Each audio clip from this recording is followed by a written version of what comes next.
나라를 지켜주고 계시는 수많은 고마우신 가위를 주십시오. 투쟁할 것입니다. 적으로 저는 비상계엄을 결국 계몽령이 옳았고 우리가 이길 것입니다, 여러분. 자, 지난 주말 대구 동대구역 광장에서 열린 탄핵 반대 집회 모습이었습니다. 저 모습 속에는 여당 의원들의 모습도 꽤 많이 보였죠. 11명가량의 여당 의원이 참석했다고 그러죠. 그리고요, 저게 강사, 그러니까 연사로 나왔던 전한길 강사.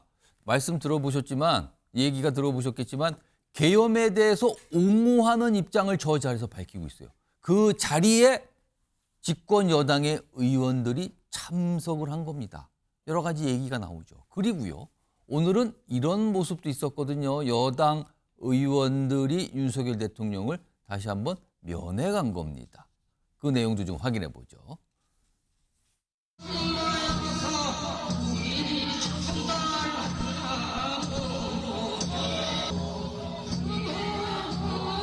국민들, 특히 청년들이 나라의 주인이라는 의식을 강하게 가지고 있다는 소식을 들어서 다행이라고 생각한다는 말씀도 하셨습니다. 자, 두 가지 장면을 영상으로 연속해서 시청자 여러분께 전해드렸는데요. 우선 처음에 나왔던 주말 동안 있었던 대구 집회 모습 화면으로 좀 정리해 보겠습니다. 경찰 추산으로는 한 5만 2천 명 정도 참여했다 이렇게 파악이 되고 있죠. 여기 보면 참석한 정치인이 누굴까 이렇게 보시면 국민의힘 의원들, 그러니까 TK 대구 경북 지역 11명 정도가 참석을 했다. 윤재옥, 추경호, 권영진 의원 등등등이고요. 그리고 국민의힘 소속 지자체장의 모습도 있었거든요. 이철호 경북지사, 그다음에 구미시장도 모습을 나타냈다는 건데요. 이런 집회 사진, 이게 위에서 본 이게 조감도처럼 본 사진이죠. 저런 내용까지만 알려지고 있는데요. 이 얘기 지금부터 두 분 모시고 좀 해보죠. 김성태 전 국민의힘 원내대표 나와 계시고요. 그리고 최재성 전 청와대 정무수석 자리하고 계십니다. 안녕하십니까? 예, 안녕하세요. 자, 우선 최재성 전 수석님. 지금 특히 저 대구 주말 동안 있었던 대구 저 집회 관련해서요. 일단 이 참석한 의원과 관련해서 여당인 국민의힘이 물어보면은 뭐 개별 의원들의 뭐 개별적인 행동이다. 뭐 당하고는 관련이 없습니다. 이런 설명이 나와요, 반복적으로. 그런데 저 대구 집회 사진이 국민의힘 홈페이지에 공식적으로 올라왔어요. 그 사진을. 그러면 이게 개별적인 행동이다라고 볼 수 있을지에 대한 생각이 좀 들고요. 그리고 오늘은 윤석열 대통령 접견이 또 한 번 있었거든요. 어떻게 보면 전체적으로 연일 윤석열 대통령 또는 탄핵 반대 또는 계엄에 대한 약간 옹호하고 있는 그런 지지층과 점점 접근하는 가까워지는 모양새거든요. 이거 어떻게 좀 보고 계십니까? 우선 뭐 부산도 마찬가지고요. 예. 대구 저 집회에 모이신 분들이 예. 전부 다 계엄을 옹호하거나 혹은 윤석열 대통령이 잘했다. 예. 라고 생각하시는 분만은 아닐 거거든요. 예. 그다음에 국민의힘의 입장은 한마디로 얘기하면은 계엄 잘못했다. 예. 탄핵은 반대다. 그렇습니다. 요거 아닙니까? 그게 공식적으로 좀 설명된 근데 입장이에요. 집회의 내용은 윤석열 대통령이 옳았다. 아. 그리고 계엄할 수밖에 없었다. 예.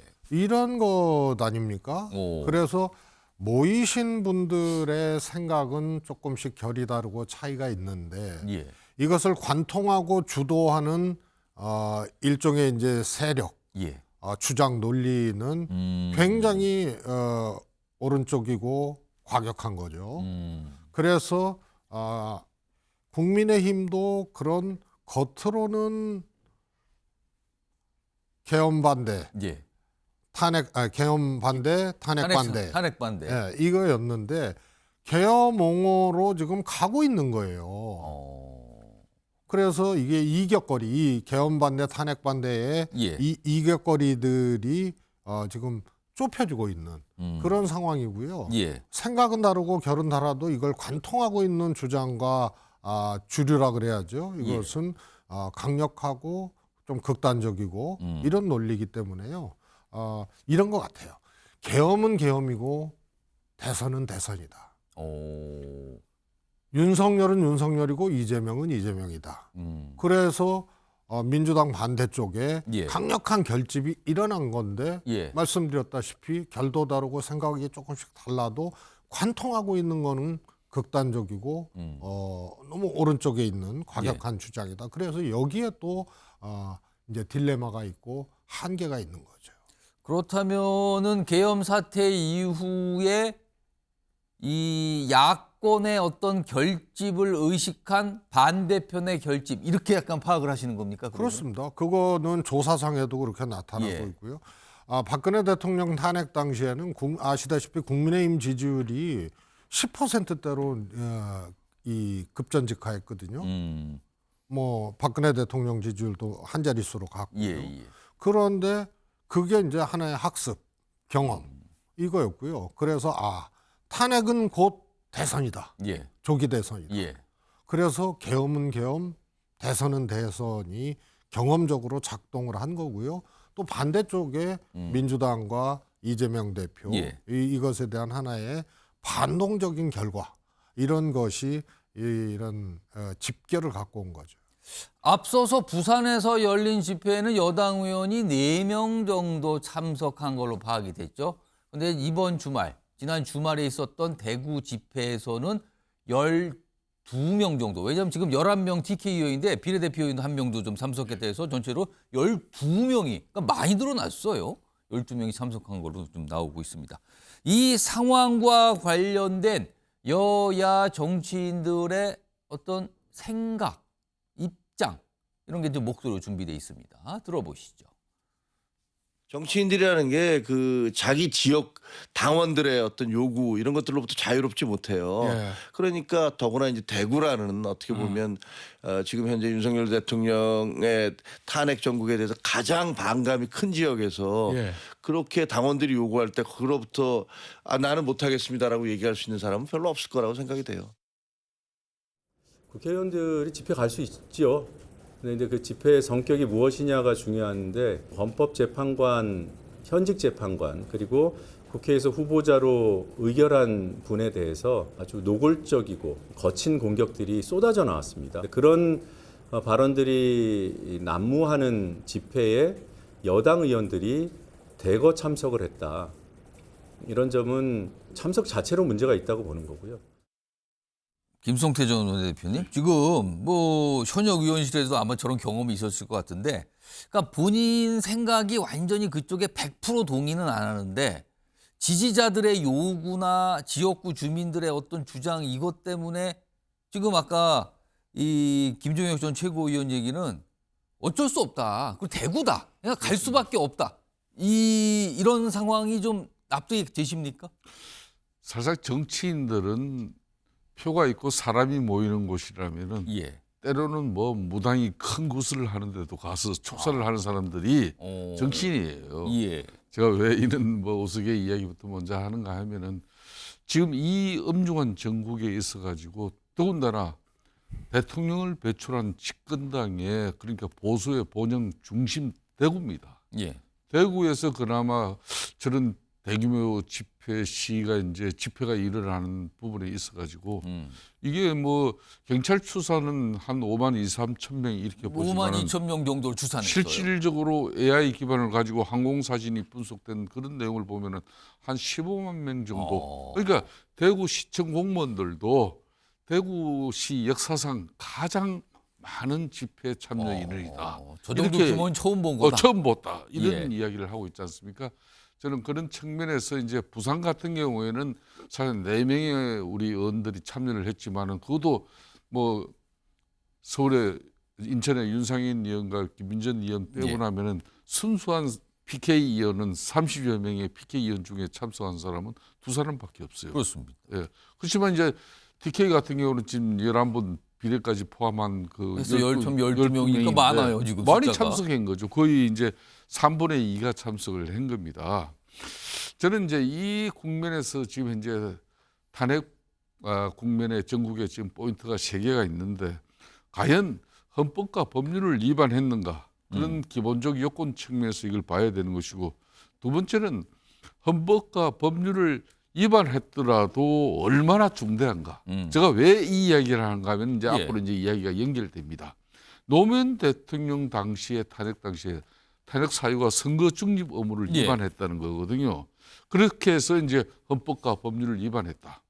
근데 이제 현재 재판관들이 최종적으로 판단한 것은 대통령직에서 파면할 정도의 법 위반이냐. 그때 이제 현재 재판관들은 대통령직에서 파면할 정도의 법 위반이 아니었다. 기각을 했죠, 그거를. 그러니까 이제 세 번째 포인트는 이제 대통령직에서 파면했을 경우와 또 이제 기각해서 복귀할 경우에 어떤 그런 사회적 파장과 흐름. 그러니까 탄핵 소추 이 자체가 처음부터 정치적 과정이고, 그러니까 탄핵이 최종적으로 이루어지는 것도 정치적 사회적 파장과 흐름을 이제 상당히 헌재가 중시하고 있는 부분도 있죠. 그런 측면에서 윤석열 대통령이 12상 비상계엄은 분명히 국회에서 탄핵소추 의결된 이 내용 자체를 갖다가 지금 부정할 수 없는 거예요. 예. 그렇지만은 그 12상 비상계엄의 정당성, 당위성 부분에 대해서는 이제 그동안 윤석열 대통령의 옥중 저런 정치 메시지뿐만 아니라 예. 많은 전한길 씨 같은 저런 아주 파워블로거 유튜버 이런 예. 분들이 또 나서고 하니까 지금 국면이 달라진 거예요. 그래서 그렇게 해서 저 많이 모이는 저 국면을 제가 좀 주말에 팬면을 가지고 분석을 해봤어요. 첫 번째는 이제 위기 의식을 가진 이제 보수 우파 진영이 2016년 박근혜 대통령 탄핵의 그 학습 그 트라우마고 있는데 예. 또 대통령 탄핵이냐, 그런 측면에서 이제 보수 우파 진영이 조기 결집이 됐고, 두 번째는 이재명 대표에 대한 견제 심리입니다. 이 반감의 표시로 또 저렇게 모이는 거예요. 예. 그 세 번째가 이제 2030이 그럼 왜 저런 집회에 이렇게 과거에 예. 그렇게 경우가 좀 다르게 알려지고 있어요. 많이 참여하고 있어요. 예. 실질적으로. 저도 수도권에 한 군데를 가봤습니다만 많이 참여. 이거는 이런 겁니다. 특히 문재인 정권 시절에 소득주도 성장 정책이라든지 그동안 특히 이제 미국하고 관계가 소원해지면서 중국의 우호적인, 특히 이재명 대표 셰셰 이런 분위기가 지금 2030에 다 있거든요. 예, 예. 그런 반감들이 다 모아져 가지고 특히 요 근래 이재명 생활지원수당 그뭐 25만 원 이런 예, 것도 2030 입장에서 그거 지금 주고 나면 나중에 그거는 누가 감당하냐. 결국은 자신들이다. 싫다는 거예요. 예. 이런 모든 정서들이 지금 현재 저 집회에 다 일정 부분 반영되고 있다고 보고 있습니다. 자, 두 분께서 이 집회 상황 그리고 여당 의원들의 참석 상황에 대한 분석을 좀 두 분이 각각 해 주셨어요. 이런 가운데 오늘도 여론조사 결과 한 가지가 소개가 됐는데 각 정당에서 항상 예의주시하면서 보고 있죠. 이 결과에 대해서는 아닌 것처럼 얘기는 하지만 이렇게 면밀히 매일 쫓아가면서 보는 것 같아요. 화면 좀 보겠습니다. 이런 결과입니다. 우선 정당 지지율인데요. 이게 12월부터 쭉 이어지는 조사를 쭉 시간순으로 쭉 연결해놨죠. 마지막, 그러니까 오른쪽 끝에 있는 요 마지막 조사가 오늘 공개된 건데 2월 첫 주 조사 결과예요. 국민의힘이 42.8, 그리고 민주당 아래 파란색이죠. 40.8. 오차 범위 안에서 이렇게 붙어 있죠. 자, 이게 12월 초 상황과 비교하면 완전히 다른 국면으로 가 있어요. 그래서 지금요.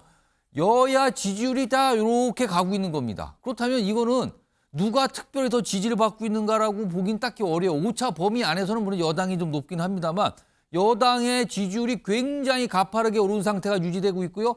민주당 지지율은 또 많이 내려간 상태가 유지되는 게 이게 쭉 이어지고 있는 상황이거든요. 또 다른 결과 하나 보죠. 이것도 이 조사 결과도 심상치 않습니다. 지금 상황이요.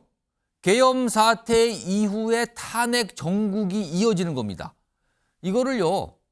그냥 여러 가지 사항을 빼고 객관적으로 정치권에서 그런 얘기예요. 객관적으로 봤을 때 이거는 민주당의 압도적으로 유리한 상황이 아니냐. 이게 통상적인 인식입니다. 그런데 차기 대선이 열린 경우 어떤 결과를 선호하십니까? 된 질문이잖아요. 그거에 대한 답이 이렇습니다.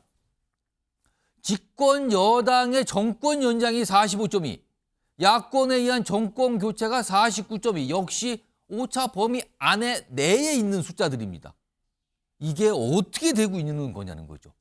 정치적으로 압도적으로 유리하다는 평가를 받고 있는 이 상황인데도 정권 연장과 정권 교체는 거기서 거기인 숫자가 지금 나오고 있는 상황인 겁니다. 이런 가운데 앞서서 오늘 윤석열 대통령의 메시지에 한 가지 알려진 게 있거든요.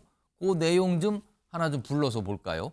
메시지를 계속 얘기해요. 오늘 청년 얘기도 했지만 동시에 이런 얘기도 꺼냈어요. 당이 자유수호, 주권회복 의식과 운동을 진정성 있게 뒷받침해주면 국민들의 사랑을 받지 않겠는가. 뭔가 메시지를 또 전달한 겁니다. 자, 이 얘기 좀 해보겠습니다. 최재성 전 수석님께. 사실 만약에 조기 대선이 열린다면요. 여당 입장에서는 윤석열 대통령과 거리를 좀 둬야 되는 게 선거 측면에서는 유리하다. 이게 통상적인 얘기잖아요. 그런데 지금 보면 지지층이 결집하고 있어서 또 발을 빼기도 어려운 상황이다. 그래서 지금 여당이 일종의 딜레마에 빠진 거 아니냐 이런 분석이 나오거든요. 이거 어떻게 판단하십니까? 그렇습니다. 이제 결집에는 분명히 성공을 한 거고요. 예. 그러나 말씀드렸다시피 결집하고 있는 사람들의 생각과 결이 조금씩 다르거든요. 그래서 윤석열 대통령이 그 결집의 하나의 그 동기부여 예. 이런 꼴이 됐는데요. 결국은 또 그것이 또 넘기 어려운 장벽으로 작동할 가능성이 큽니다. 결국은 이제 중도층이라든가 이런 이제 극단적인 어떤 결집의 이 결집을 바라보고 예. 또 판단하는 이런 이제 중도적인 분들의 이제 이동이 어느 쪽으로 갈 것이냐가 이제 결국은 관건적이고요. 애당초 이제 이런 이제 박빙 조사가 나오기 전에도 저는 개인적으로 대선은 51대 49가 될 거다. 이렇게 얘기를 했어요. 그러면 윤석열 대통령이 페이드아웃 되고 다시 후보로 나오는 게 아니잖아요. 새로운 인물이 나오고 예. 국민의힘에서 윤 예. 대통령과 이재명 대표의 리턴 매치가 아니거든요. 예. 윤 대통령은 링 밖으로 나가는 거고. 그렇죠. 만약에 탄핵 결정이 이루어진다면 그렇게 되는 거죠. 아니, 탄핵 결정이 이루어지든 안 이루어지든 후보는 윤석열 대통령이 그렇습니다. 아니잖아요. 아닙니다. 그거는. 그런데 내적으로는 윤석열 대통령의 지금 끌려가거나 이격거리 자체를 없애버리는 그게 이제 또 한계로 작동을 하는 거예요. 그래서 민주당도 마찬가지지만요. 자기 진영의 결집을 만일 생각을 하면 예. 특히 주저앉다시피 해야 될 지금 국민의힘 입장에서는 어떻게 보면은 뭐 생명수를 만난 것 같은 그런 느낌이겠죠. 예. 그러나 그게 한계로 작동할 가능성이 크고요. 그럼 민주당도 똑같이 적용되는 하나의 그 기준이 될 겁니다. 그런데 윤석열 대통령은 예. 지금 계속 저는 뭐 이렇게 탄핵 국회에서 통과되고 예. 결국은 윤석열 대통령은 장애투쟁적 방식의 메시지, 예. 그를 통한 여론의 획득, 이것이 유일한 전략일 거다. 그래서 여전히 지금 장애투쟁적 방식의 메시지를 내고 있는 거예요. 김성태 전 원내대표께서는요. 지금 최재성 전 수석께서 지금 여당이 윤석열 대통령에게 끌려다니고 있는 상황이다. 그래서 그 효과로 보수 지지층의 결집이란 어떤 현상 나타났다. 그러나 여기에 발을 빼기 어려운. 그러나 이게 향후에 길게 봤을 땐 굉장히 딜레마 상황 아니냐. 이거 어떻게 판단하십니까? 그러니까 이제 위기의 보수 우파가 조기 결집을 이룬 이 자체가 예. 지금 이제 국민의힘 입장에서는 이제 이렇든 저렇든 이제 헌재에서 탄핵 심판은 이루어질 것이고 예. 그 결과에 따라서 이제 민주당이든 이제 국민의힘이든 가장 전략적 사고와 전략적 판단을 국민적 정서에 맞추는 후보가 결국 이기게 돼 있어. 예. 그 정당이 그런 측면에서 뭐 오늘도 옥중 메시지가 나왔지 않습니까? 예. 계엄 타당성을 계속 정당성에 대해서 피력이 있는 거고 현재 재판소에서 본인의 이제 진술도 바로 그런 내용이죠. 그러니까 이 계엄 선포는 헌법 절차가 정한 범위 내에서 이행했다. 예. 뭐 그렇기 때문에 나는 탄핵되어야 될 이유가 없는 것이 이게 이제 윤석열 그러니까 대통령의 계엄에 대한 정당성 주장을 계속하고 그렇습니다. 있거든요. 계속 이루어진 거죠. 그렇지만 이제 집권당인 국민의힘 입장에서는 대통령을 배출한 정당으로서 정치적 도리를 다하는 것과 또 앞으로 이게 이제 국민의힘이 계속 지금 현재 윤석열 대통령의 옥중 정치가 이루어지는 그런 포켓 정당의 이미지를 벗어나지 못하고 계속 그대로 유지된다 그러면은 국민의힘이 앞으로도 계속 윤석열 대통령만 바라보고 가겠다는 건지 예. 그런 측면에서 국민적 이제 쉽게 말하면 신뢰가 잃어버릴 수가 있는 것이죠. 그런 측면을 상당히 신중해야 되는 거고 윤석열 대통령 입장의 메시지 옥중 정치도 그런 부분을 조심해야 되는 거죠. 그렇지만은 제가 느낄 때 국민들의 이 생각은 국면마다 달라져요. 달라집니다. 예. 그러니까 안타깝지만은 윤석열 대통령의 탄핵 소추가 국회에서 이루어진 그 자체를 부정할 수는 없는 거예요. 예. 대통령을 만든 집권당으로서 공정한 사법 절차와 정치적 편향성을 걷어낸 그런 탄핵 심판이 되어야 한다는 지극히 상식적인 정치 행위에 대해서는 국민들이 납득하고 이해를 할 것이에요. 그렇지만은 그런 지극히 절제된 임계점을 어디선까지 우리 국민들이 예. 용인해주고 납득해 줄 것인가. 저는 그 부분을 국민의힘 입장에서도 대단히 이제 중하게 봐야 된다. 이렇게 보고 지금의 흐름은 이제 이재명 대표에 대한 국민적 반감과 또 국민 반감과 또 이재명 예. 대표가 앞으로 조기 대선에서 자신만을 위한 이 그라운드가 되기 위한 그런 사법 절차에 대해서 국민적 반감이 있다는 걸 국민 여러분들이 바로 이 여론조사를 통해서 예. 반영하고 있다는 거예요. 그러니까 국민의힘 정당 지지율이 작년 12월 탄핵소추가 이루어진 비상계엄 당시에는 불과 20%대였어요. 민주당은 50%대. 그렇습니다. 더블 스코어 넘었는데 예. 그동안에 집권당 국민의힘이 뭐 당정 간 협의를 통해서 이 엄동소란의 민생 경제를 뭐 잘 챙겨서 예, 올라가겠습니까? 아닌 거거든요. 이건 반사적이에요. 이재명 대표에 대한 반감과 또 조기 대선에 대한 너무 급하게 그냥 밥숟가락을 든 그런 민주당에 대한 경계의 그 목소리, 그 여론이 지금 여론에 반영되고 있는 겁니다. 아무튼 예. 윤석열 대통령과 이재명 대표가 이제 민주당 대통령 후보가 예. 된다면 리턴 매치처럼 되면은 예. 국민의힘이 재집권하기 어렵죠. 그런데 인물은 윤석열 후보가 아닌 다른 인물이 후보가 되겠지만 예. 리턴 매치처럼 돼버리는 만약에 그 분위기로 구도. 예, 지금 이런 보수 결집을 해서 예. 국힘 지지율이 상승하고 민주당하고 박빙 지지율까지 간 거 아니에요? 탄핵 이전 상황하고는 계엄 이전 상황, 계엄 직후 상황하고는 완전히 다른 거거든요. 그런데 이게 결국은 윤석열 대통령의 주장, 그림자 이런 것이 딱 붙어 있게 되는 그런 상황이고요. 아까도 말씀드렸지만 대구에서 저렇게 인파가 모이고 한 거는 보수의 심장 대구가 그 집회를 관통하고 있는 주의 주장이 예. 헌재 쓸어버려라. 이런 이제 파괴의 심장이 되고 극우의 심장이 되는 장면이거든요. 예. 저건 다시 말해서 윤석열 대통령과 이재명 대표의 리턴 매치와 같은 상황으로 국민의힘이 가고 있는 거예요. 저는 그 부분에 대해서 최재성 수석의 또 지적은 상당 부분 일리 있다고 예. 저는 봐요. 지금 사실상 민주주의에 근거하는 법치고 또 법원은 최후의 보리지 않습니까? 그러니까 보수의 우위는 바로 이 대목이었어요. 예. 그러니까 법치를 중시하고 그렇게 해서 민주주의는 지켜진다고 이렇게 본 건데 지금 뭐 사법 절차라든지 또 헌재의 심판 저런 절차가 분명히 절차적 정당성에 중대한 하재가 발생할 수 있을 정도의 지금 여러 가지 문제점이 있는 것 사실이에요. 예. 그렇지만은 그 헌재나 또 뭐 기존 사법 절차 자체를 갖다 아예 무시하는 그런 집회 시위에서의 그런 예.